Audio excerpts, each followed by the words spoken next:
warahmatullahi wabarakatuh.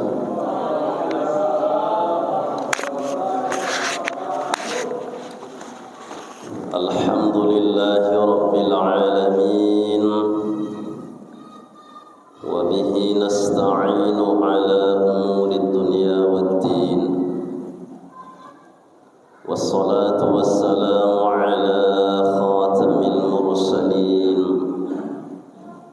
sayyidina wa maulana Muhammadin wa ala alihi wa sahbihi ajma'in.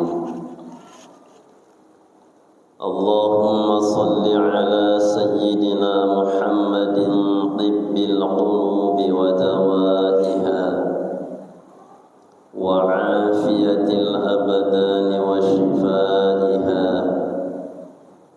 wa nuril absari wa diyaiha wa ala alihi wa sahbihi wa sallim washfi bihi marad qalbi wa ma bi, amma ba'd.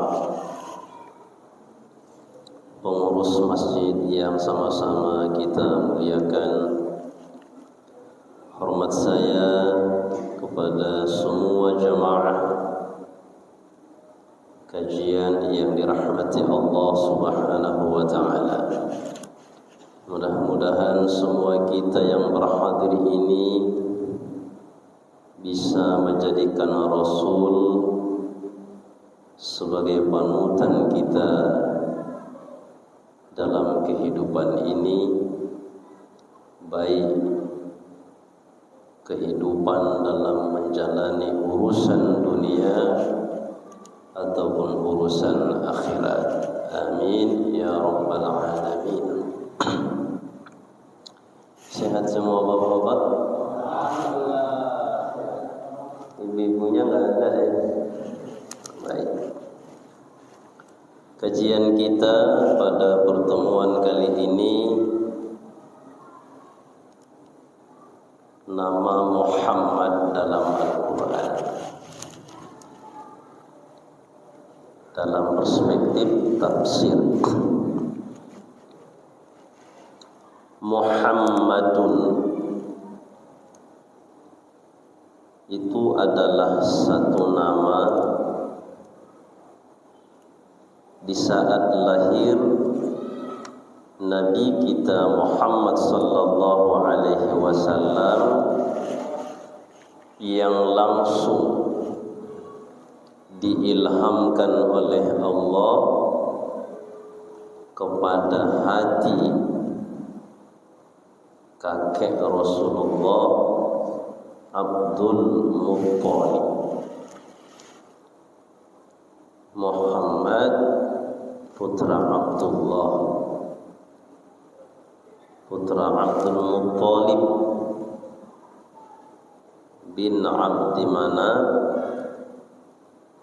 bin Hashim bin Abdi Manaf bin Qusay bin Kilab bin Murrah bin Ka'ab bin Lu'ay bin Ghalib bin Fihrin bin Malik bin Nadar bin Kinanah bin Khuzaimah bin Mudrika bin Ilyas bin Mudar bin Nizar bin Ma'ad alaihi salatu wassalam.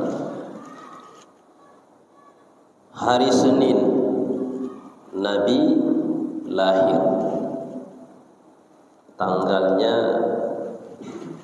yang masyhur 12 Rabiul Awal.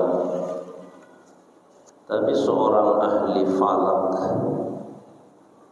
yang ternama di dunia Islam namanya Syekh Mahmud Basha Al-Falaki. Dia melakukan penelitian untuk menelusuri sesungguhnya tanggal berapa Rasul dilahirkan. Maka beliau mengambil sebuah kesimpulan berdasarkan penelitian beliau, Nabi lahir pada tanggal 9 Rabiul Awal. Tapi ini bukan hal yang sangat prinsipil yang menjadi sebab bermusuhan umat Islam, tidak. Jangan gara-gara tanggal ribut. Yang pasti Rasul lahir hari Senin, Itsnain, berdasarkan hadis riwayat Imam Muslim ketika Nabi ditanya, "Ya Rasul, mengapa puasa hari Senin?" Jawaban Rasul, "Dzaka yauma wulidtu." Karena hari Senin adalah hari saya dilahirkan. Dan hari Senin itu adalah hari yang pertama Rasulullah sallallahu alaihi wasallam menerima wahyu yang pertama, bertepatan pada tanggal 17 Ramadan. Harinya hari Senin. Berarti Nabi memperingati hari kelahirannya setiap pekan. Hadis riwayat Imam Muslim, karena itulah Rasul puasa hari Senin. Jadi kalau ada orang yang tidak sepakat dengan dirayakannya kelahiran Nabi sallallahu alaihi wasallam sekali dalam setahun di bulan Rabiul Awal, baik tanggal 9, 10, 11, 12, bahkan di daerah-daerah tertentu maulid Nabi itu ada maulid kubro, sugro, ada kubro. Tidak hanya di bulan Rabiul Awal saja, tapi sampai di bulan Rabiul Akhir. Andai ada orang yang mengatakan perbuatan itu adalah bid'ah, perbuatan itu adalah sesat, pelakunya masuk neraka, tentu dia sangat gegabah dalam mengambil kesimpulan itu. Sementara seorang alim besar, Al-Imam Jalaluddin As-Suyuti, beliau wafat pada tahun 911 Hijriah. Dia tulis kitab beliau yang berjudul Al-Hawidil Fatawi. Jadi kitab fatwa-fatwa yang disimpulkan oleh beliau. Di situ tertulis bahwa memperingati kelahiran Nabi sallallahu alaihi wasallam itu termasuk bid'ah hasanah. Kalaupun disebut bid'ah karena tidak dikerjakan pada masa Rasul, maka dia adalah bid'ah hasanah. Perdebatan tentang maulid Nabi itu berasal atau muncul sejak abad yang ke-5 Hijriah. Sebelumnya itu enggak ada perdebatan-perdebatan tentang Nabi sallallahu alaihi wasallam dirayakan kelahirannya. Karena memang hebohnya, semaraknya itu mulai dari abad yang ke-5. Pada masa Nabi tidak dibuat maulid Nabi seperti yang kita laksanakan di musim-musim Rabiul Awal ini. Tapi oleh Salahuddin Al-Ayyubi, kalau diuangkan mungkin sekarang untuk memotivasi kaum muslim agar semakin cinta kepada Rasul, maka dibuatlah berbagai audisi, termasuk perlombaan menulis sirah Nabi. Siapa yang paling bagus tulisannya, maka dikasih hadiah. Hadiahnya tidak tanggung, bukan sepeda motor. Kalau sekarang mungkin hadiahnya 1 miliar. Kira-kira 1 miliar kalau misalkan dikasih ke bapak, senang nggak bapak? Senang kita dikasih 1 miliar. Kemudian untuk mengasih makan jamuan untuk kaum muslim yang datang waktu itu, juga menghabiskan miliaran rupiah kalau kita konversi dengan uang sekarang ini. Lalu kemudian muncullah pertanyaan, apa hukumnya?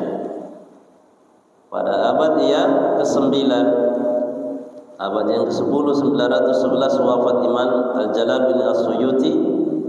Beliau jawab, berdasarkan kegiatan-kegiatan yang dilakukan pada saat Maulid Nabi itu, orang berkumpul, dibacakan sirah Nabawi, dibacakan Al-Quran, kemudian habis itu ada makan-makan. Setelah makan pulang ke rumah masing-masing. Kalau itu yang dilakukan, kata Imam Jalaluddin As-Suyuti, siapa yang ikut di situ yuthab, diberi Allah pahala. Berarti bukan masuk neraka, diberikan Allah pahala. Innamal a'mal binniyat.